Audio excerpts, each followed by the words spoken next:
Sete, 7h32. Nós já estamos 2 minutos atrasados, já estamos com quórum de duas vamos pessoas. prezar a pontualidade, né? Boa Exato. noite, pessoal. Boa noite. Boa noite, tá bom, Lucas? Hoje eu Tudo consegui bem? que minha filha estivesse mais calma, sem estar gritando com cólica. Nas últimas Oh, quartas-feiras, excelente. tinha uma sirene ligada em casa. Chegava, tinha que cuidar da sirene lá, que estava com muita cólica. Mas a gente está mais tranquilo. Ah, você já está sabendo trocar uma fralda, dar um banho, Que é isso? preparar uma mamadeira? Toma banho comigo, debaixo do chuveiro. O banho é exclusivamente comigo. Beleza. Ó, desde a Cara, eu não primeira esperava semana, outra coisa de você. claro. Exato. Debaixo do chuveiro, em Então várias vamos lá, posições. então. Maravilha. Então, Lucas, daqui a pouquinho você mostra a família pra gente aí, ok? Então vamos começar. Então vamos lá, Ana Maria.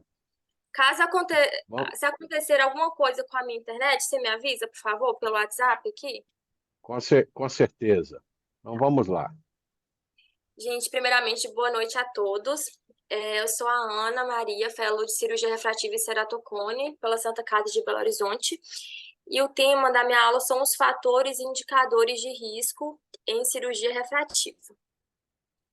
Então, a gente sabe, né, que a ectasia corneana é uma das complicações mais temidas na cirurgia refrativa. E é o que nós, cirurgiões refrativos, estudamos e desejamos evitar ali a todo custo. Tá? E a ectasia corneana acontece quando há um encurvamento da córnea e, consequentemente, uma perda visual progressiva no paciente. E quando há uma perda da estrutura da integridade da córnea abaixo dos limites considerados normais, tá? Isso faz com que aquela córnea não mantenha uma estrutura saudável e isso pode desenvolver a ectasia corneana. Tá? E a redução da força tensional da córnea pode acontecer quando há remoção de tecido corneano, em córneas com sinais pré-operatórios de enfraquecimento ou naquelas córneas relativamente normais que são enfraquecidas abaixo dos limites seguros. Então, isso tudo gera na córnea uma alteração biomecânica, gerando a alteração, a ectasia. E assim, é muito importante que nós, cirurgiões refrativos, que a gente reconheça, entenda e aceite os fatores de risco para evitar que essa complicação aconteça. E é aqui que entra né, o screening pré-operatório. O nosso objetivo aqui, no contexto de cirurgia refrativa, não é identificar aqueles pacientes com ceratocone ou com suspeita de ceratocone. O nosso objetivo aqui é identificar principalmente aqueles pacientes com maior risco de desenvolver a ectasia corneana. Tá? Esse é o nosso principal objetivo. E eu falarei principalmente dos critérios de Handman e do percentual de tecido alterado mais para frente. Esses critérios foram de fundamental importância na cirurgia refrativa e foi desenvolvido por Handman e por seus colaboradores, e a partir de 2 artigos principais, um realizados em 2007 e um em 2008, eles definiram os critérios que foram levados em consideração no SCORE. Então, esse último estudo, realizado em 2008, foi um estudo caso-controle retrospectivo, onde avaliaram 50 olhos que desenvolveram a ectasia corneana com grupo controle que não desenvolveu essa condição. E a partir dessa comparação, foi um estudo retrospectivo, né? E a partir dessas conclusões, eles avaliaram os fatores de risco que estavam presentes nesses pacientes que desenvolveram a ectasia corneana. E os parâmetros, né, que eles levaram em consideração foram a topografia de córnea, o leito residual, a topografia de córnea pré-operatória, tá? O leito residual estromal, a idade do paciente, a espessura da córnea e o equivalente esférico. Falar um pouco sobre cada um de forma individual. Um dos critérios mais importantes avaliados, né, um dos parâmetros e fatores de riscos mais importantes foi a topografia de córnea, onde eles pontuaram de 0 a 4.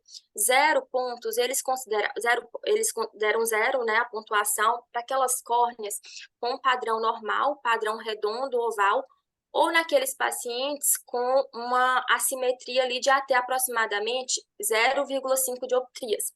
Eles pontuaram com 1 aqueles pacientes que já tinham ali uma córnea suspeita, uma assimetria de aproximadamente 0,5 a 1 dioptria, com ângulo de inclinação ainda inferior a 20 graus, tá? Então, aqui já foi com pontuação de 1, já com essas alterações. Com 2 pontos, não teve nenhum padrão específico topográfico a ser considerado. Com 3 pontos, eles já consideravam uma córnea com uma quebra ali, uma perda da ortogonalidade, e também com uma simetria mais importante, superior a 1. E com o ângulo de inclinação ali mais importante também, devido à quebra da ortogonalidade, superior a 20, que é o SACS, e devido a essa simetria, né, com o índice S alterado, mas ainda não superior a 1,4. Já com 4 pontos, eles já consideraram aquelas córneas com padrões topográficos com ceratocone frusto ou já com ceratocone manifesto, aquelas córneas com assimetria mais importantes, com o índice S superior a 1,4.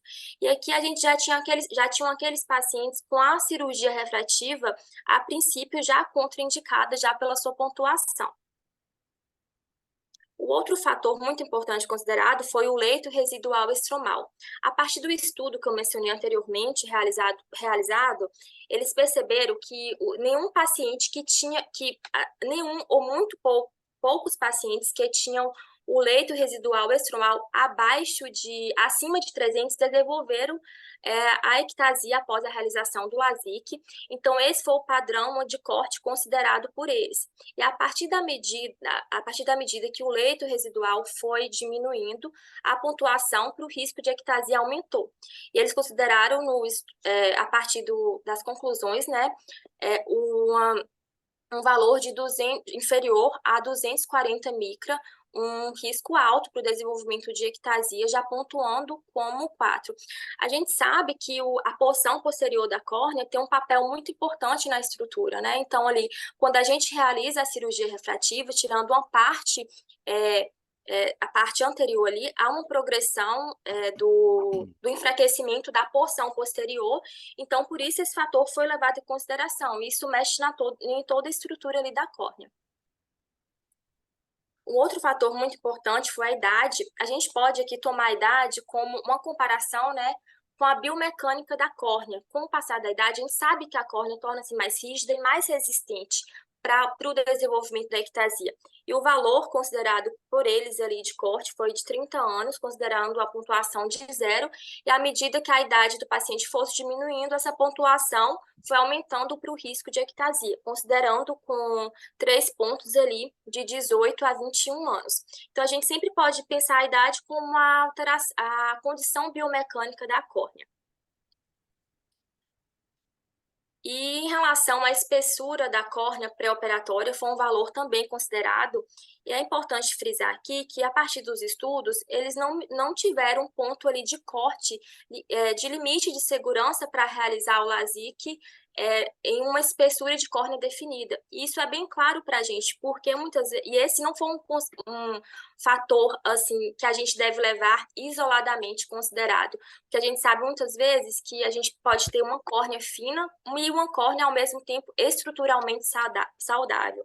Então, é um fator que deve ser levado em consideração, mas sempre associado a outros fatores importantes. E os limites que eles consideraram com uma pontuação de 0, ou seja, com uma córnea ali com baixo risco de desenvolver ectasia, foi 510 micra, e a partir da medida que foi diminuindo essa espessura, a pontuação para o risco de ectasia aumentando, colocando como limite ali de maior risco, né, uma córnea abaixo de 450 micra. E o último fator, né, que levado em consideração no score foi o equivalente esférico, que é o valor ali que vamos ablar na nossa córnea, né? Então, o valor que eles colocaram como limite ali de uma pontuação de 0 foi 8, e à medida que esse equivalente esférico foi aumentando, ou seja, a profundidade de ablação, maior o risco do nosso paciente desenvolver ectasia. Agora, de forma geral, né, a pontuação requeridas por eles, aqui é um quadro onde engloba todos os fatores de risco que eu mencionei anteriormente. De 0 a 2, eles colocaram um paciente com baixo risco para o desenvolvimento de ectasia após a realização do LASIK e também um baixo risco de ectasia na realização da ablação de superfície.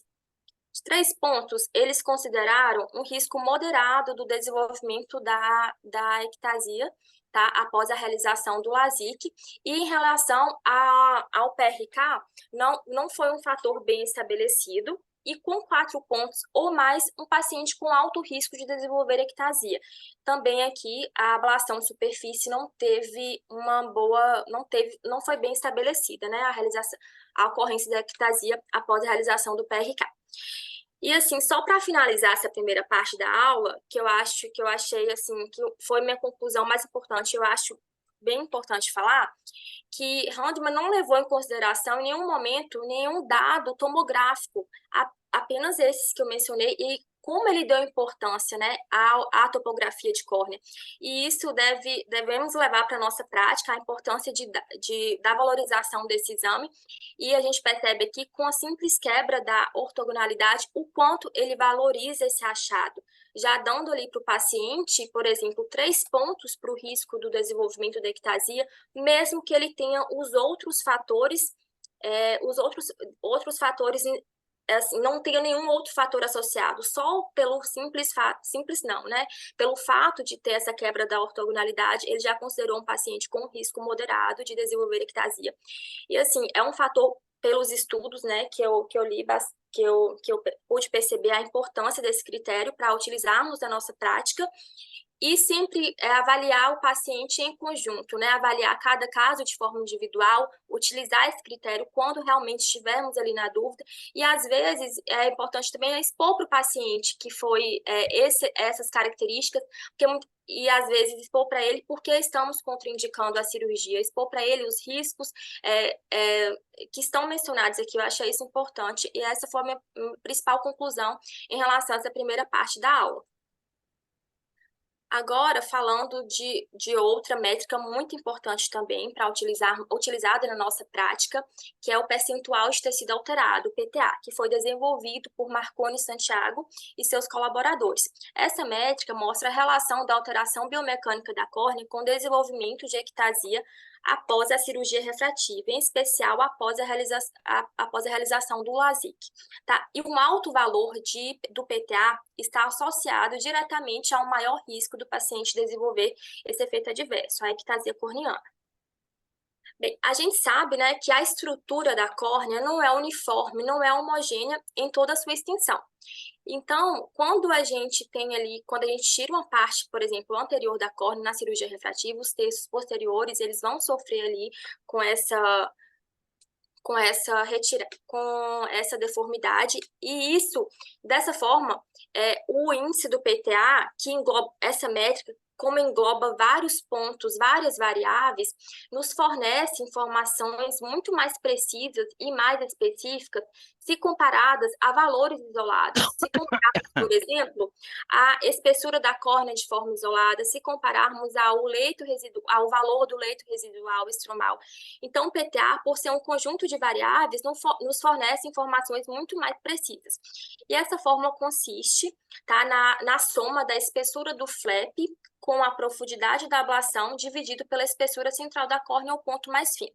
Eu coloquei um exemplo aqui só para exemplificar melhor. Por exemplo, um paciente que seria submetido a uma cirurgia refrativa ao LASIK, com a espessura do flap de 125 micra e com profundidade de ablação de 90 micra, ele teria, por exemplo, e com a espessura de córnea de 520, ele teria, por exemplo, um percentual de tecido alterado de 0,41, que equivale a 41%.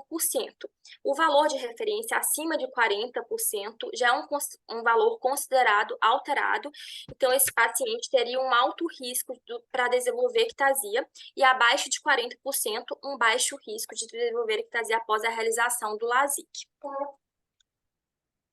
Então, corroborando com o que eu falei anteriormente, esse estudo realizado por Marconi Santiago em 2014 e seus colaboradores realmente demonstrou que o PTA foi um fator preditor, tá, de alterações biomecânicas após a realização do LASIK. E ele foi o fator que mais apresentou a correlação com o encurvamento posterior precoce da córnea, se compararmos com os valores isolados. Tá? isolados eu me refiro às outras variáveis de forma isolada. Esse estudo, tá? Esse outro artigo, realizado também por Marconi Santiago e seus colaboradores, ele veio para diminuir os vieses e realmente estabelecer essa relação da importância do valor alterado de PTA com a alteração biomecânica da córnea e com o desenvolvimento da ectasia. Foi um estudo caso-controle comparativo, onde ele comparou dois grupos que desenvolveram, um grupo desenvolveu ectasia corneana após a realização do LASIK e o outro grupo não desenvolveu a ectasia corneana. Nesse gráfico, eu consigo exemplificar melhor que os pacientes que desenvolveram essa condição possuíam um percentual de tecido alterado acima ali de 40 e os pacientes do controle, né, que não desenvolveram essa condição, tinham um percentual de tecido alterado abaixo de 40%. Então, realmente, o PTA foi maior que 40%, foi um indicador mais importante do que outras variáveis. E assim, avaliando com a razão de chance, que foi maior do que 1, foi realmente comprovado realmente um fator de risco associado. A alteração biomecânica da córnea e ao desenvolvimento da ectasia corneana. Importante ressaltar aqui que esse estudo foi realizado em pacientes que possuíam uma topografia de córnea normal no seu pré-operatório. Mostra mais uma vez a importância da topografia de córnea, né? Então, e por que isso aconteceu, né? Que o enfraquecimento, isso acontece, né? Por que acontece essa alteração biomecânica? Que ao retirarmos ali, quando temos um percentual de tecido alterado elevado, quando esse percentual atinge um limiar maior que 40%, essa porção anterior da córnea, quando é atingida de forma importante, gera realmente um enfraquecimento dos terços posteriores, e quando esse limiar de 40% é atingido e ultrapassado, temos a alteração biomecânica da córnea, levando à formação da ectasia corneana. E aqui, só para mostrar mais uma vez a importância que o PTA tem, por ser uma métrica que engloba não somente uma variável, como as 3 variáveis, né, a profundidade de ablação, a espessura do flap, a espessura da córnea, como é uma métrica que engloba várias variáveis, é realmente muito mais associada do que outras variáveis isoladas. Aqui mostra nesse gráfico essa relação com o desenvolvimento de ectasia. Bem, como eu falei anteriormente, né, a maioria dos estudos realizados por Marconi e Santiago, os pacientes tinham antes da realização da cirurgia refrativa uma topografia de córnea normal. Então, assim, foram poucos estudos naqueles pacientes, na verdade, eu só achei esse artigo relacionado em olhos com topografias de córnea suspeita, e nesses pacientes, o que perceberam, né? Que quanto mais alterada a topografia de córnea, menor o valor de PTA associado à ectasia. Isso é uma coisa meio óbvia, ou seja, se o paciente já tem uma topografia de córnea alterada, a gente precisa ali de um PTA menor para gerar ectasia naquele paciente. Por exemplo, um paciente com córnea normal precisaria de um PTA de 45 para desenvolver uma alteração biomecânica da córnea. Nesse paciente, esse percentual, um PTA já menor, já traria uma alteração na biomecânica, gerando o risco desse paciente ter ectasia. Isso nos mostra, mais uma vez, a importância da topografia de córnea, porque muitas vezes, nos depararmos com uma topografia de córnea alterada, já vamos contraindicar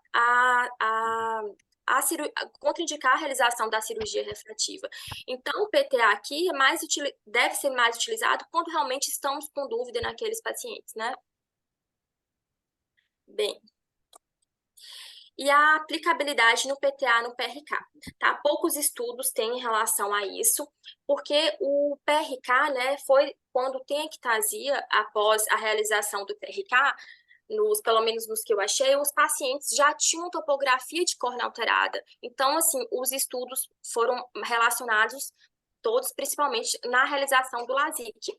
E os limites de risco aqui do PTA, quando aplicados para a realização do PRK, o limite é diferente, é um limite maior, tá? Então, aqui, qual a fórmula que utilizaríamos nesses casos, tá? Vamos utilizar a espessura do epitélio, considerando com aproximadamente 50 micra, e se tivermos um OCT disponível, podemos realizar essa medida com esse aparelho para a forma ficar mais fiel e avaliarmos de forma mais precisa.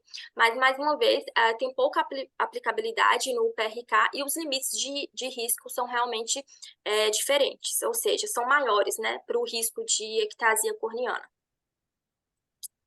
Bem, então, para finalizar essa parte do PTA, alguns pontos importantes que eu considerei, tá? Que o PTA é uma ferramenta muito eficaz, os estudos relacionados a essa métrica já comprovou isso e já comprovou realmente que é um fator de risco para o desenvolvimento, né, da ectasia naqueles pacientes com topografias de córneas normais. E é uma ferramenta muito simples, com apenas alguns dados ali que a gente obtém na consulta mesmo, conseguimos aplicar, colocar na fórmula e termos um valor e aplicar ali no nosso paciente. Então, é uma ferramenta muito simples. E não é um método de triagem, tá? É um método para triagem, é diferente quando a gente já tenta identificar a doença mesmo. Aqui não é o objetivo. O objetivo aqui é identificar aqueles pacientes com maior fator de risco para desenvolver a ectasia corneana. E como os estudos como eu falei anteriormente, ele está associado ao desenvolvimento da ectasia em olhos com topografia normal, que foi a maioria dos estudos realizados. E é uma métrica mais precisa se comparadas a outras variáveis avaliadas isoladamente, ou seja, como ela engloba várias métricas, é muito mais... elas nos trazem mais informações em relação à biomecânica daquela córnea, se compararmos, por exemplo, uma espessura de córnea de forma isolada ou outras variáveis. E se a topografia é alterada, não há um limite seguro de PTA para realizarmos a cirurgia refrativa. Então, essas foram as minhas principais considerações em relação ao percentual de tecido alterado. Agora, eu vou falar brevemente sobre algumas plataformas que utilizamos hoje. A gente sabe que com o avanço da tecnologia, a realização da cirurgia refrativa, né, tornou-se muito mais segura e precisa para nós cirurgiões indicarmos. E essas plataformas, elas visam nos auxiliar de algumas formas. Então, primeiramente, a plataforma Brain Cornea foi desenvolvida por dois grandes oftalmologistas em 2015, o Dr. João Marcelo Lira e o Dr. Renato Ambrosio. É uma plataforma de acesso livre que tem o objetivo de aumentar a acurácia e segurança dos pacientes que serão submetidos à cirurgia refrativa laser. E aqui tanto o PRK quanto o LASIK, tá? Identificando os riscos de ectasia entre os candidatos. Tudo que eu mencionei até agora, tanto os critérios de Handman e o PTA, foram mais voltados para o LASIK. Claro que tem as aplicabilidades no PRK, mas de formas mais limitantes. Aqui, as duas técnicas podem ter as suas conclusões. E essa plataforma utiliza uma integração de dados, tá? Através da inteligência artificial. Dados clínicos do pacientes, dados topográficos e dados tomográficos também. Até então, o que eu falei anteriormente, não tinha nenhum estudo da tomografia. Aqui, os dados tomográficos já são utilizados. Bem, os principais, o que eles utilizam, né? Os dados clínicos, topográficos e tomográficos. A idade do paciente, a profundidade de ablação, a espessura do flap, tá? Quando estamos nos referindo ao LASIK, né? Ao ponto mais fino da córnea e o índice topográfico do pentacana, BED-D e o IHD. Lembrando que se não tivermos a disponibilidade do pentacam, podemos mudar aqui, temos essa opção na plataforma. Aqui temos o exemplo da Oculizer, Keratography e outro tipo de tomógrafos se tivermos disponíveis. E a partir do modelo escolhido, seriam os dados solicitados na plataforma. Aqui, só para ter um exemplo bem básico que eu coloquei, por exemplo, um paciente que temos com essa plataforma a aplicabilidade tanto no LASIK quanto no PRK. Por exemplo, um paciente de 22 anos com refração no olho direito de menos 7,25, no olho esquerdo menos menos 7,50. Ao colocarmos aqui nos dados da plataforma, tá? Claro que vamos colocar outros dados também solicitados, aí nos mostrará, por exemplo, que esse paciente tem um alto risco de desenvolver ectasia se realizada a técnica LASIK. E se realizada a técnica PRK, ele tem um baixo risco de desenvolver ectasia. Aqui, por exemplo, pede a espessura do flap, que a gente que colocaram aqui 110, no PRK não teve espessura. Então, aqui só para mostrar mais ou menos como funciona a plataforma, tá? Tem várias coisas, e isso depois, assim, a gente pode ver no site com mais detalhes. E tem a calculadora IDEA também, que é uma outra plataforma disponível, tá? Essa plataforma também são dados dos pacientes que podemos aplicar, colocando dados topográficos, tomográficos também. E aqui, por exemplo, achei bem interessante que eles pedem, por exemplo, para selecionar o padrão topográfico, e tem exemplificando, assim, com muito detalhe, o padrão, vários exemplos para selecionarmos o nosso paciente. E aqui, por exemplo, se aquele paciente tiver, de acordo com os dados que inserirmos na plataforma, se for um paciente com alto fator de risco, por exemplo, os índices aqui apresentados serão de cor vermelha, e se os índices estiverem normais, de cor verde. Então, aqui mostra, por exemplo, o residual estromal do paciente ao inserirmos os dados. É muito grande essa calculadora, eu tentei resumir ao máximo aqui para não ficar muito extenso. E, por exemplo, se aquele paciente tem um risco aumentado de desenvolver ectasia após, por exemplo, a realização do LASIK, eles nos dá ali na plataforma outras possibilidades, como, por exemplo, considerar a PRK naquele paciente, diminuir a espessura do flap, reduzir a zona óptica. Eu achei bem interessante. E, assim, é uma forma de aumentarmos ali a nossa precisão ao indicarmos a cirurgia dos nossos pacientes. E são plataformas muito fáceis, a disponibilidade, gratuitas, e tem aplicativos também que podemos baixar tanto no Android quanto no iPhone, e está presente também no site da Brascaris, e o Brian Cornea no site da própria plataforma. E é isso. Perfeito, Ana. Excelente. Pode fechar aí sua apresentação. Bastante objetiva e bastante complexa. E realmente essas plataformas de avaliação de risco de se desenvolver ectasia em uma cirurgia refrativa, elas são úteis daqueles pacientes que aparentemente têm uma córnea normal. Muitas vezes a gente vê colega levando uma córnea francamente ectásica para a gente poder avaliar o risco. Se o paciente já tem uma ectasia corneana, obviamente não tem nenhuma indicação da gente avaliá-lo nessas plataformas.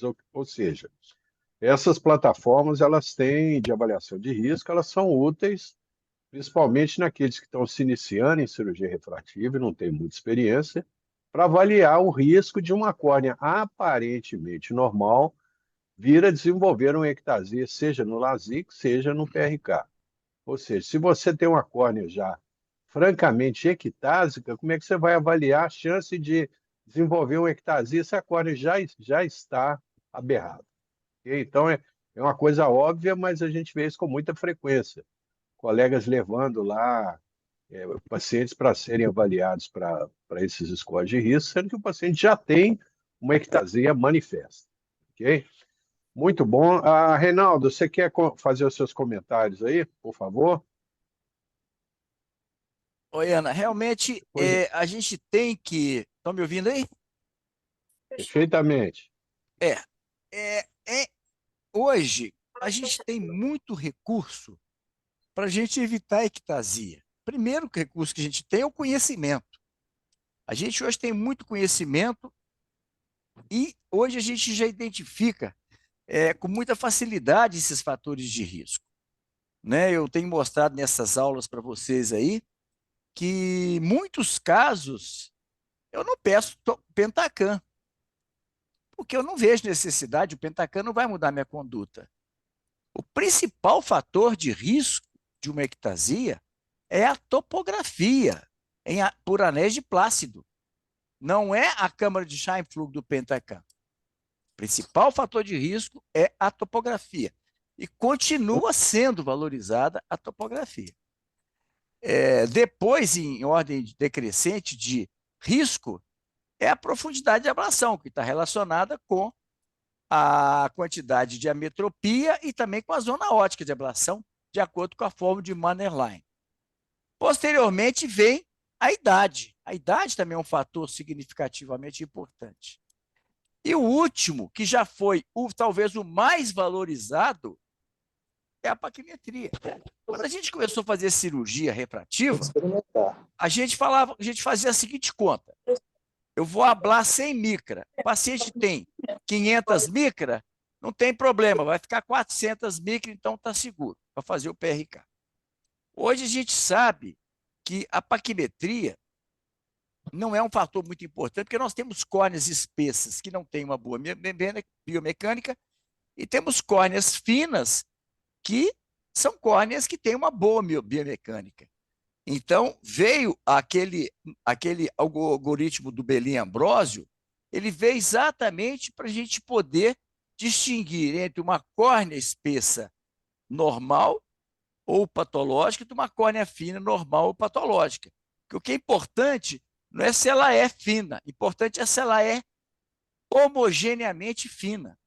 Um ceratocone não tem uma córnea toda fina. A córnea na meia periferia ela é espessa, ela é normal. O afinamento ocorre na área central temporal inferior. Então, o mapa de Belin-Ambrósio é exatamente para a gente distinguir uma córnea fina de uma córnea que tem um afinamento apical, que é a base do desenvolvimento do ceratocone. E o Hahnemann realmente revolucionou. Não é nada novo, isso aí já tem uns 15 anos, quando ele criou os critérios, o score de critérios para risco de ectasia. Ele colocou pesos, como a Ana falou muito bem. Então, a gente tem que respeitar todo caso suspeito, a gente tem que fazer uma abordagem propedêutica completa. E a Ana esqueceu de falar uma propedêutica hoje que eu estou considerando muito importante. Eu não. A literatura mostra que é importante, que é a análise da biomecânica. O ORA, que é o Ocular Resistance Analyzer, ele não tinha uma boa reprodutibilidade. Mas o Corvis, hoje, ele parece ser bem mais preciso. Então, nesses casos, principalmente de pacientes jovens, o Corvis ele é muito bem-vindo. O paciente pode ter os índices normais, mas pelo fato de ser jovem, a córnea dele ainda tem uma biomecânica com pouca resistência, que vai alterar com a idade. Por isso que a idade é um fator de risco cada vez, que é mais idade, cada vez o risco é menor, porque com a idade a biomecânica da córnea aumenta, né? Então, a Ana também falou muito bem que quando a gente tira na superfície anterior do estroma, nós tiramos onde as lamelas da córnea são mais resistentes. Onde a córnea oferece a maior resistência biomecânica é no estroma anterior, que é exatamente o que a gente retira quando faz a fotoablação. Por isso que a ZEISS lançou o SMILE, onde você tira uma lentícula de estroma posterior. E você, então, altera menos a biomecânica da córnea e também não altera a superfície, que você tem menos risco de olho seco. Mas é uma tecnologia que, pelo seu custo e também pelo fato de não fazer hipermetropia, ela tem menos aplicabilidade, né, do que os aparelhos de laser que fazem a fotoablação tradicional do estroma anterior, seja pelo PRK, seja pelo LASIK. Bom, agora uma coisa, gente, que eu acho que a gente nunca pode esquecer. É raríssimo, para não dizer quase que excepcional, você ter uma ectasia num paciente com córnea com uma topografia normal. É muito raro. Às vezes você fala que a topografia é normal porque você não avaliou com muito cuidado a topografia. Às vezes ele aparentemente tem um astigmatismo simétrico, mas ele não é ortogonal. Às vezes tem uma simetria leve, mas é uma simetria significativa. Então, a gente tem que tomar cuidado. A ceratometria, se é uma ceratometria mais alta, então a gente tem que, às vezes, tem um perfil assim, a cor aparentemente é muito bonita, mas a gente tem que olhar os detalhes, né? Pode ser um cone truncado, já mostrei para vocês, ser uma ceratometria normal, um astigmatismo Boltai simétrico, no entanto, não chega a ultrapassar o anel de 5 milímetros da córnea. É um tipo de cone central que não deforma muito a córnea. Muitas vezes tem até uma ótima acuidade visual e esse tipo de ceratocone às vezes passa Tem aí, debaixo despercebido. da bateria da furadeira, um Oi? conjunto de papéis ali de exames. Alô, Lucas? Ô, Reinaldo, desculpa. Ah, tá. Então, é o seguinte, a questão da análise da topografia, gente, é fundamental, porque é o fator mais importante. Eu diria a vocês também que a ectasia é a mais temida complicação em refrativa, até mais temida do que uma infecção. Porque infecção, você ainda pode dividir a responsabilidade com a bactéria. No caso da ectasia, ela é cirurgião dependente.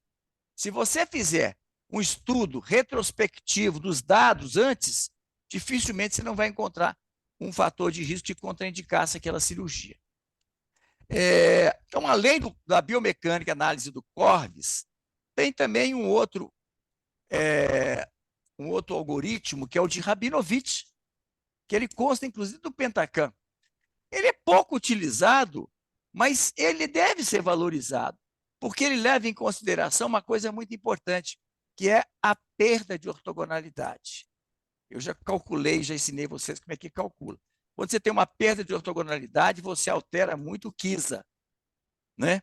E você vai ter um KISA acima de 100, que é um KISA alterado. De 60 a 100 ele é suspeito. Bom, em relação ao PTA, o PTA realmente é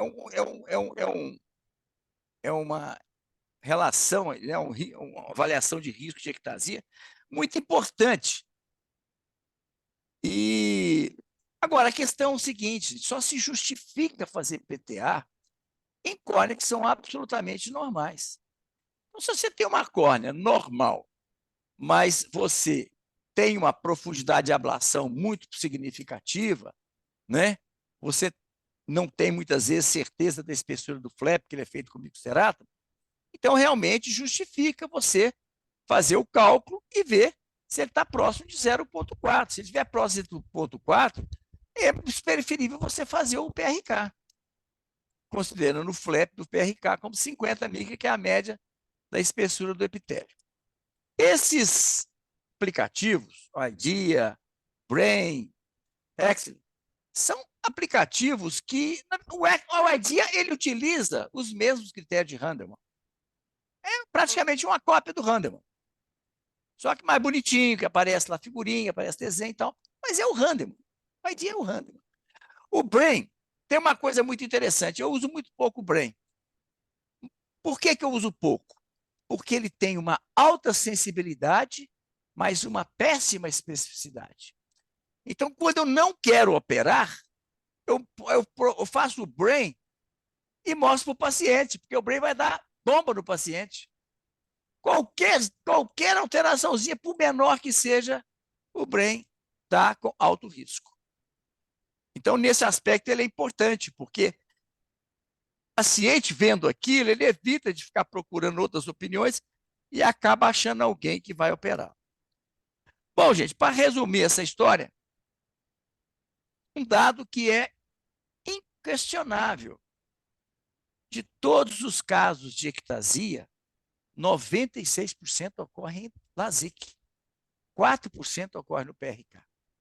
Ou seja, se você tem os fatores de risco indicando um risco aumentado, borderline, faça PRK, simples assim. Agora, se o paciente tem uma ótima indicação de LASIK e os fatores de risco, embora um baixo risco, faça o LASIK é uma técnica muito segura, se você respeitar os seus limites. Tá? O problema é que muitas vezes os limites não são respeitados.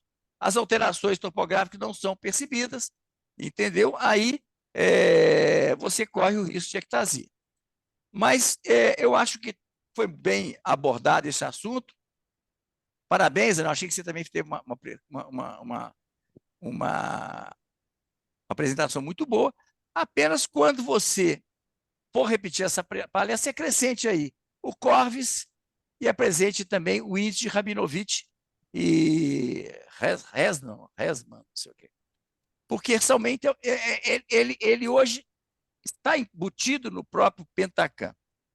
E alguns topógrafos têm ele como software também de detecção de ceratocone. Muito bem, gente, eram essas as considerações. Agora eu gostaria que todo mundo fizesse perguntas aí para a Ana, porque ela está ansiosa Reinaldo, para antes da gente responder as entrar nas perguntas. perguntas, eu gostaria de ouvir Diga. aí os comentários do Dr. Lucas Pires, Ah, por sim. favor. O Lucas estava falando de. Eu não entendi, não, furadeira? Desculpa, que eu fui pegar. O Lucas é o seguinte, o Lucas ele é multifuncional, ele faz 10 coisas ao Ele está mesmo dando uma tempo. madeira, Prende quadro na parede, pendurando quadro, comenta, desse Não foi jeito. furadeira, troca eu tava fralda. colo aqui, ó. E Mostra o aí canotão para a gente aí. ela tá acordando Ah, que agora. gracinha, hein? Ah, que. Ela tava dormindo. Gente.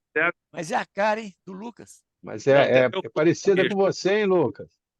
Tem até o furinho no queixo. Então, o que acontece? Eu estava com ela no colo, aí eu fui pedir a minha esposa para pegar um exame de uma paciente e aí o microfone estava aberto. E aí saiu no Ah, áudio. Opa, Então, é pena dessa menina tá, parabéns. parabéns. Então vamos ver os comentários, Lucas. Vamos em essa cena frente. tá quietinha assim, é raro de acontecer. Deixa eu pedir minha outra filha para pegar ela aqui. Vai lá, filha.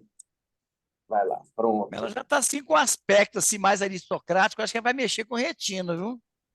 Pois é. Eu estou tentando influenciar, mas, como diz o outro, o livre-arbítrio do ser humano tem que ser mandatório aí nisso daí. É o seguinte, o meu último caso que eu operei é um caso que tem tudo a ver com o que está sendo questionado, né, comentado hoje, questionado hoje. Então, eu acho assim, eu vou mostrar aqui, ver se eu consigo mostrar a vocês um mapa, ó, que é um mapa topográfico bem estranho, né? Mas estudando tudo sobre a ortogonalidade, associando tudo que o Reinaldo falou, porque aqui é um caso que uma topografia dessa, que vocês não têm, às vezes, capacidade de ler a ceratometria, eu vou ler essa ceratometria para vocês. O olho direito seria 41,25 por 42,25, gerando um de astigmatismo. O olho esquerdo é muito parecido. Só que a imagem da topografia é muito estranha, com esse aumento de curvatura inferior. A questão é que a ortogonalidade está certinha. Ela está muito reta, né? Se você estuda o meridiano superior, ele está muito alinhado. E aí, ó, vem a importância do Pentacan, que mostra que os mapas, e principalmente o mapa de elevação posterior, é um mapa extremamente normal. O estudo de Belli e Ambrosio deu o índice D de 0,28. E o olho esquerdo também posso garantir a vocês que é muito parecido. Então, eu acho assim, além de tudo que foi comentado, o Reinaldo falou uma coisa que eu achei extremamente importante, que o melhor método, né, a melhor técnica de estudo aí é o nosso conhecimento. Não o brain, não o PTA, mas é o nosso conhecimento. E aliado a isso, com a melhoria das tecnologias, né? Essa paciente aqui, eu escolhi a técnica para ela de fazer um contora. Foi um PRK, não foi um LASIK, né? Porque oficialmente o contora tem todo um protocolo preconizado pela Alcon em cima de LASIK, mas eu fiz um PRK utilizando contora, porque, apesar de toda a tecnologia que eu dispus aqui estar me liberando para operar essa paciente, apesar desse aumento da curvatura inferior, mas a ortogonalidade da córnea dela na topografia me deixou muito tranquilo.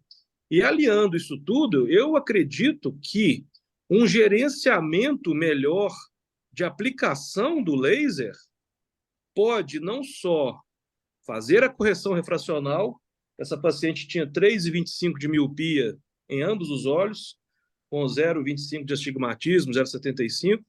Então, não só fazer a correção refracional, como realmente o tratamento topoguiado melhorar a condição topográfica dessa paciente.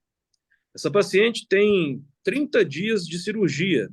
Eu não tenho resposta nenhuma sobre estabilidade, segurança, mas eu acredito que a minha decisão de operá-la foi uma decisão baseada em tudo isso que nós discutimos aqui, e eu tenho certeza que essa paciente terá uma satisfação a longo prazo muito grande. Então, eu acho que tudo isso exemplificou o que foi comentado na aula hoje.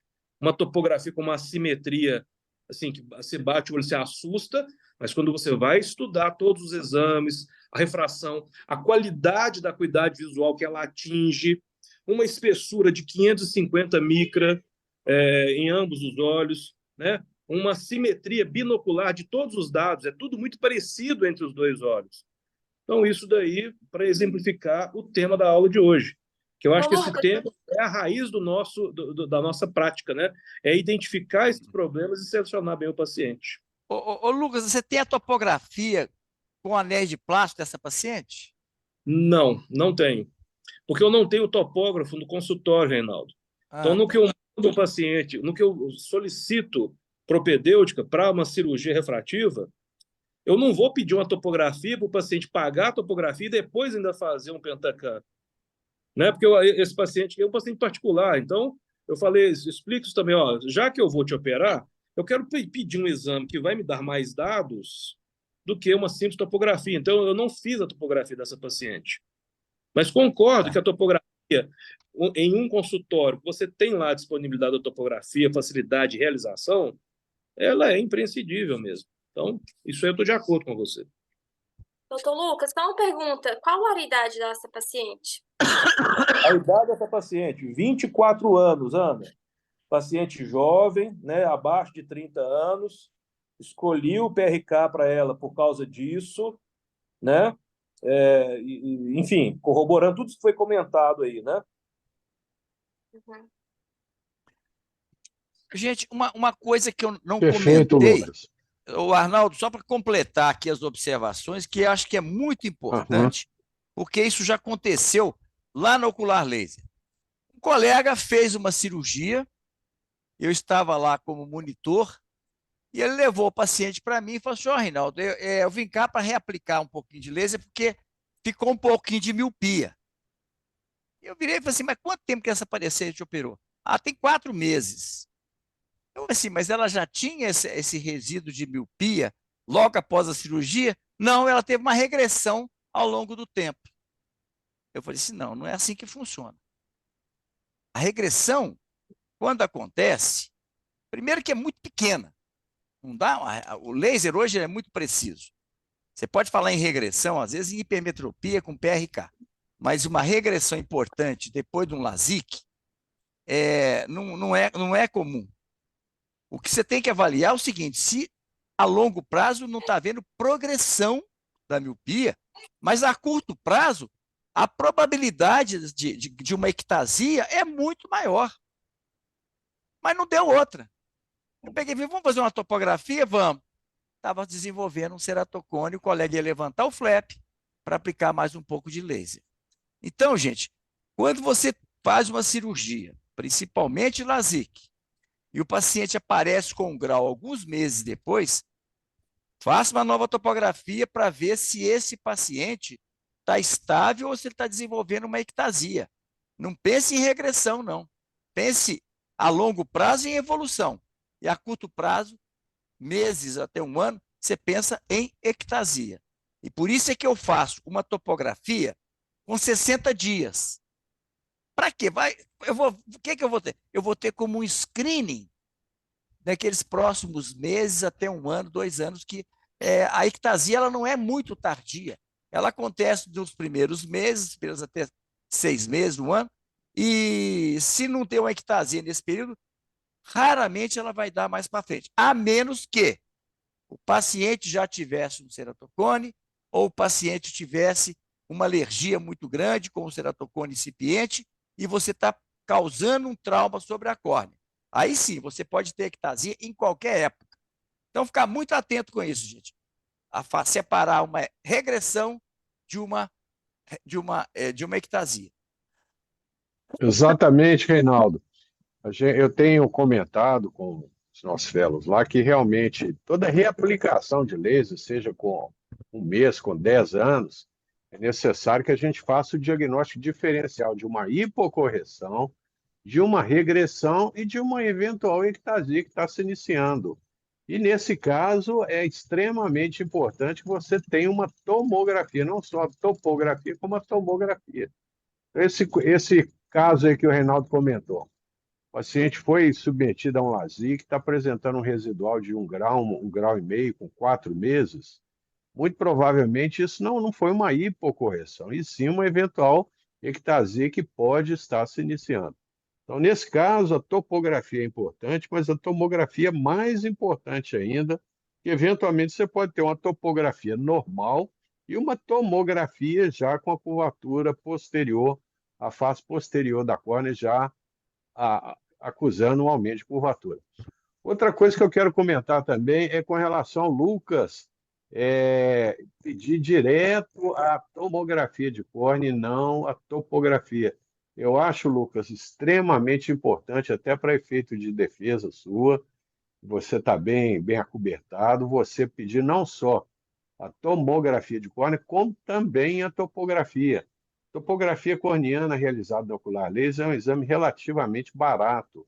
Então, naquele paciente, se você não tem lá no momento disponível um topógrafo de córnea, é interessante que você peça a topografia corneana inicialmente, e se você achar necessário, aí a tomografia. Mas eu acho que a tomografia direto não substitui a topografia de córnea. O ideal é as duas. Agora, se você tiver que fazer uma propedêutica de um paciente virgem, a minha recomendação é que você faça a topografia primeiro e, eventualmente, se você achar necessário, aí a tomografia. Ou, se não, peça logo as duas coisas ao mesmo tempo. Ok? Então, pessoal, alguém gostaria de fazer alguma pergunta aí para a doutora Ana Maria? A hora é agora. O Arnaldo, só fazendo um comentário para colocar um pouquinho de discussão do caso, do tema. Nós temos que tomar muito cuidado, gente, com a tomografia, com o Pentacam, o Galileu, que seja, após a cirurgia refrativa. Você vai ter todos os parâmetros alterados, você não vai ter critérios de avaliação de normalidade. Você fala assim, mas eu vou usar isso para poder fazer uma avaliação da progressão.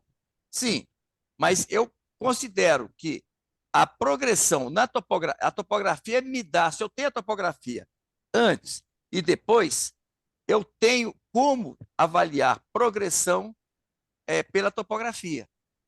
Agora, se você, mas a topografia não está explicando. O que eu estou querendo dizer, Reinaldo, não, só completando, eu vou chegar lá.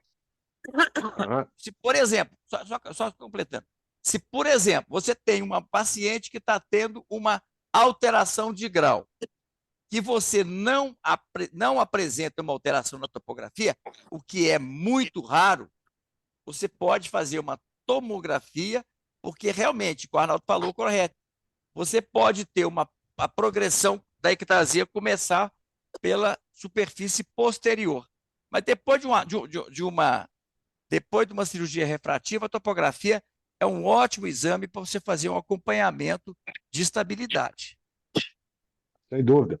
O que eu estou querendo dizer, Reinaldo, é que muitas vezes a gente vê em apresentações, tipo assim, topografia versus tomografia de córnea. Isso não faz sentido nenhum, são 2 métodos de propedêutica que se associam e devem ser usados conjuntamente.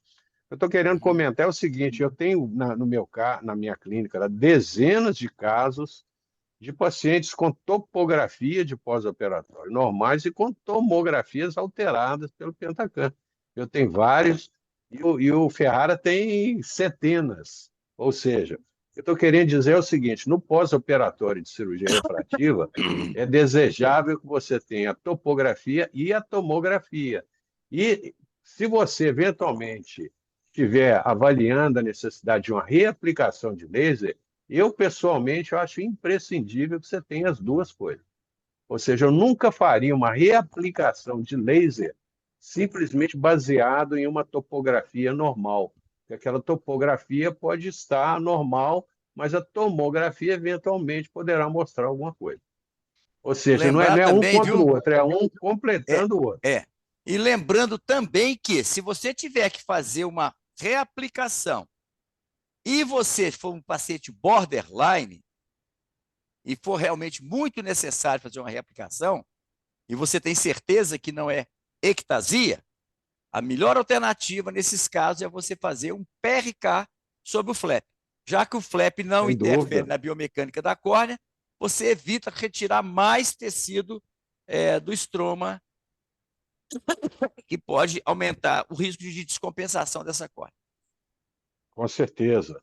É muito mais Pessoal, seguro você, eventualmente, numa eventual reaplicação de laser em uma córnea que já foi tratada anteriormente, você fazer um PRK transepitelial, um streamline, do que você levantar esse flap e ter todas aquelas intercorrências que eventualmente pode acontecer quando a gente levanta um flap, ter crescimento epitelial, ter microestria, etc. Então vamos lá, Lucas, você quer comentar mais alguma coisa aí? Vamos em só frente. completando o raciocínio de tudo isso daí, né? É que é o seguinte, nós temos uma situação, eu não vou chamar de problema, mas nós temos uma situação lá no ocular laser. Nós temos um topógrafo de anéis de plástico no ocular laser. É claro que nós temos. O problema é que esse topógrafo ele não imprime resultado em papel como o resultado pós-tratamento, que está aqui, o resultado pós-tratamento, como que foi o perfil de ablação feito nessa minha paciente. Então, eu só lembrando que eu pedi o Pentacan, eu realizei o Pentacan na paciente, e como a paciente vai fazer uma cirurgia refrativa, mesmo que não seja uma cirurgia no método Contora, o topolizer ele é utilizado. Nós fizemos a topografia da paciente, inclusive fizemos 4, né? E aí o problema é que o topolizer não foi programado pela Alcon para permitir impressão em papel dessa topografia. A topografia está Então, lá, está o que eu arquivada tô, lá. é porque você comentou, você fazia tomografia, Pentacan, não fazia topografia. Você, na realidade, você está fazendo também a topografia. Quando você faz o topolizer, você também está fazendo uma topografia corneana, baseada em anéis de plástico. Então, A você não está questão é que imprimindo, talvez... você está fazendo. Exato. A questão Então, é que talvez... isso me deixa mais aliviado, né? Sim, não. Então, de qualquer forma, a topografia está sendo realizada. Talvez, assim, eu já tentei ver isso lá, eu não sei se isso seria possível. A gente pegar um pendrive, baixar o exame num pendrive e transferir para outro computador, que não é o computador do Topolizer, a gente conseguir imprimir isso. Que a gente, infelizmente, não consegue imprimir a topografia do Topolizer no momento que ela está sendo feita, né? Certo. Então, é só lembrar disso. A gente realmente tem o acesso à topografia no ocular laser exatamente para o momento que nós vamos entrar para a cirurgia. Porque se a gente não fizer, corroborando a importância da topografia que o Reinaldo tanto salientou, se a gente não fizer a topografia, o laser não vai fazer o tratamento que a gente quer. Ele nega, fala assim, não, ó, eu quero dados da topografia de anéis de plástico para eu poder fazer o gerenciamento. Só para fechar... Como é tão importante, é só reforçando isso que você falou, Lucas. A topografia para o anéis de plástico é tão importante que o tratamento topoguiado não é feito através de câmera de Scheibflug, é feito através da topografia de anéis de plástico. Ela é mais confiável do que a topografia do Pentacan. Agora, uma coisa que preocupa, Lucas, não sei se é possível colocar um pendrive, mas você já imaginou se o pessoal começar a colocar pendrive lá, o risco que a gente vai ter de colocar um vírus no sistema é grande. Exato. A gente vai ter que tomar cuidado com isso. Ou seja, eu sei que você é cuidadoso, mas se outros colegas começam a levar pendrive lá para poder imprimir, transferir, talvez seja um fator de risco. Mas o meu comentário, Renato, é exatamente isso. Nós todos deveríamos, então, questionar a Alcon, pressionar a Alcon, por que ela não permite um simples programa de imprimir em papel? Por que nós temos que fazer subterrâneo? para tentar imprimir uma coisa do aparelho que é nosso. A minha colocação é para isso, para a gente não ter o que colocar. objetivo do Topolizer não é você, vamos dizer, fazer uma topografia, é você ver um mapa topográfico e você vai fazer o tratamento topoguiado. O objetivo é certamente por isso que eles não fizeram essa. E talvez até para te forçar a comprar um topógrafo também. Na realidade, Lucas, eu tenho até uma boa notícia para você. Nós vamos ter uma reunião da diretoria na terça-feira da semana que vem, justamente para avaliar a compra de um equipamento que, entre outras coisas, também faz topografia de córnea. Então, de repente, vai ser a solução aí para o seu problema. Eu quero aproveitar aqui e te parabenizar pelo fato de você você pessoalmente fazer os seus exames de Pentacam, o que é uma coisa que eu considero ideal. Eu gostaria de ter essa disciplina que você tem de poder ir inocular laser e agendar um horário e fazer lá as tomografias Pentacam dos meus pacientes. Por uma questão de logística, eu não consigo fazer isso, mas eu acho que a sua atitude no sentido de agendar e você mesmo fazer, eu acho que o ideal é isso mesmo. Não?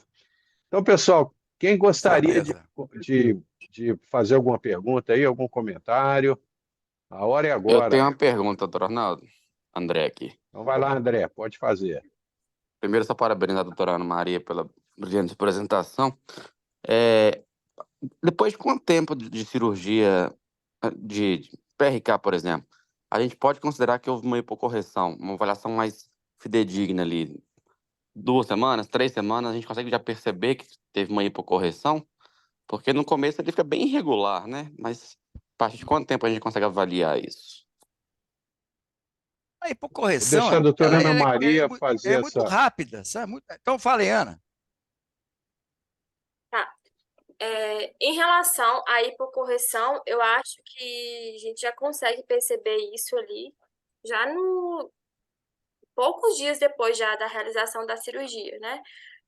O índice, a chance da ectasia mesmo, como você falou, alguns meses, mas a questão da hipocorreção é uma coisa já mais visualizada ali nos primeiros dias, eu acredito, né?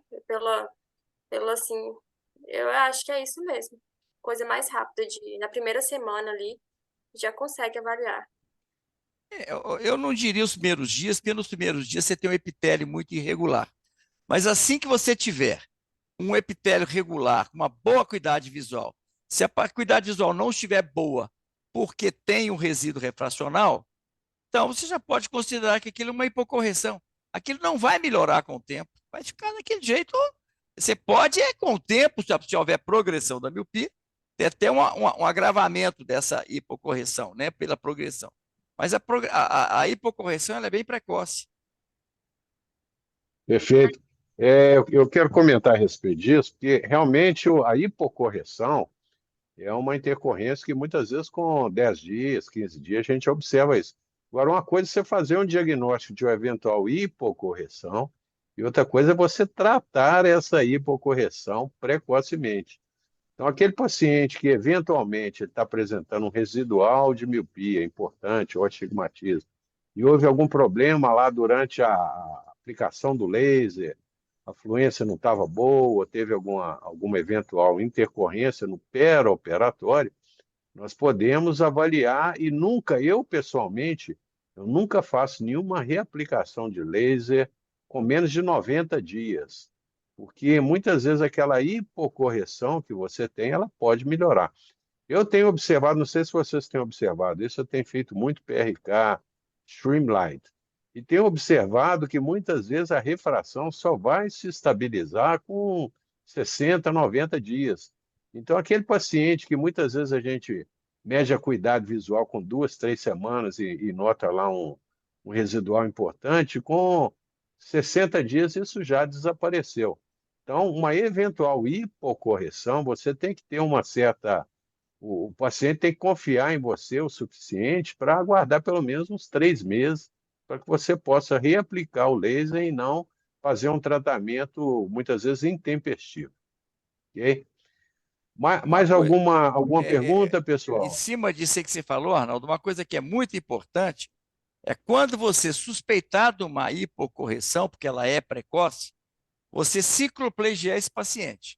porque é muito comum, são pacientes jovens que acomodam muito, pode estar tendo um espaço de acomodação e você achar que é uma hipocorreção. Isso aí vai melhorar com o Exato, tempo. Agora, a hipocorreção, se ficou hipocorrigido, depois de você já ter normalizado a superfície, esse paciente vai ficar com resíduo. Agora, se você vai ou não tratar esse resíduo, são outros 500. Às vezes ele é até bem-vindo, dependendo da idade do paciente, tudo, a profissão, a atividade. Às vezes o paciente exato. aceita bem um resíduo aí, pequeno. Então, às vezes, você orienta ele, não, é bom ficar um pouquinho aí, porque isso vai te ajudar no futuro. Tudo. Eu gosto demais, gente, de uma hipocorreção em paciente que já está com mais para lá do que para cá em relação à presbiopia. Eu falo com o paciente, perco tempo conversando, mas ele vai me agradecer lá na frente. Mais Perfeito. alguma pergunta E aí, gente? lembrar o seguinte, pessoal, na realidade, a cirurgia refrativa, quando ela é bem indicada, você tem uma refração bem feita, a chance de você ter que fazer uma segunda aplicação de laser é raro. Eu posso contar nos dedos, talvez aí, durante a minha vida aí como cirurgião refrativo, eu devo ter retratado no máximo uns 10 pacientes. Então, é extremamente raro eu ter que retratar um paciente. E por isso que eu não tenho pressa nenhuma de retratar, porque a gente tem que explicar ao paciente, olha, você está com residual, mas eu preciso aguardar para ver se vai melhorar ou não. Se não melhorar, daqui a uns 90 dias nós vamos retratar isso aí, o paciente entende numa boa, não tem problema nenhum. Mais alguma pergunta, pessoal? Só um dado aqui. A média na ocular laser de todos os cirurgiões de retratamento é de menos de 5%. E olha que tem Exato. E muita a gente minha deve que ser é, menos de que é 1%. inexperiente. É claro, você é muito experiente, mas eu digo o seguinte: no bolo do muito porque lá opera muita gente. São pessoas que Aham, muitas vezes não têm uma boa formação. Não é na nossa geração, a pessoa fazia a refração, ia lá, tinha uma topografia e operava. A coisa era assim, exato, não tinha muita ciência, por isso que teve tanto problema. E é por isso que justifica hoje você fazer um fellowship. exato. Lembra, eu gosto muito de falar com os meus pacientes também, é o seguinte, o FDA nos Estados Unidos, quando ele liberou o PRK, o que ele considera, o que o FDA considera como resultado excelente, é se você tiver um equivalente esférico entre mais 1 e -1 no pós-operatório. Ou seja, aquele paciente que operou e ficou com -1, nós podemos dizer que o resultado foi excelente. Ou seja, não tem nada de errado no resultado com um pequeno residual lá de meio grau, 1 grau de miopia. Como o Reinaldo comentou, uma pequena miopia residual no olho não dominante, em alguns casos, é até muito bem-vindo. Então, eu gosto sempre de falar isso no pré-operatório, justamente para o paciente não ter aquela falsa ideia de que vai ficar com sua metropia zerada e que não vai ter nenhum residual, né? Agora, essas coisas têm que ser comentadas no pré-operatório, não é, se o paciente já tem uma expectativa errada com relação ao que ele pode esperar do procedimento, ele eventualmente pode até ficar decepcionado. Então, eu sempre falo, ó, você tem 8 graus de miopia, nós vamos te operar. Se você ficar aí com meio grau, 1 grau, 1 grau e meio, está dentro do esperado, ou seja, o objetivo é reduzir a sua dependência de óculos. E a grande maioria dos pacientes entende isso muito bem. Aquele paciente que eventualmente te pressiona, que quer garantias de que ele vai ficar com o grau zerado e nunca mais vai precisar de óculos, naturalmente que esse paciente não deve ser operado. Ok? Então, mais alguma pergunta, pessoal? Podemos encerrar, então? Então, Reinaldo, Então vamos amanhã, lá, né? Vamos torcer agora 19h30. para o Galo ganhar de 8-0 do Bahia, né? Vamos. Exato, vamos torcer pelo melhor. Temos que ser otimistas. E pro Pessoal, muito cabuloso ajudar. obrigado. Dona Ana Falou, gente. Maria, Uma boa noite a todos, parabéns. gente. Arnaldo, amanhã você vai vir Boa aqui para noite, casa para pessoal. fazer a apresentação de caso? Depois, amanhã eu vou te ligar, nós vamos combinar. Tá. Ok? Então tá bom. Tá certo. Um abraço, Um pessoal. abraço, gente. Boa Boa noite noite para a vocês Boa aí. noite. todos. Tchau, tchau. Até amanhã.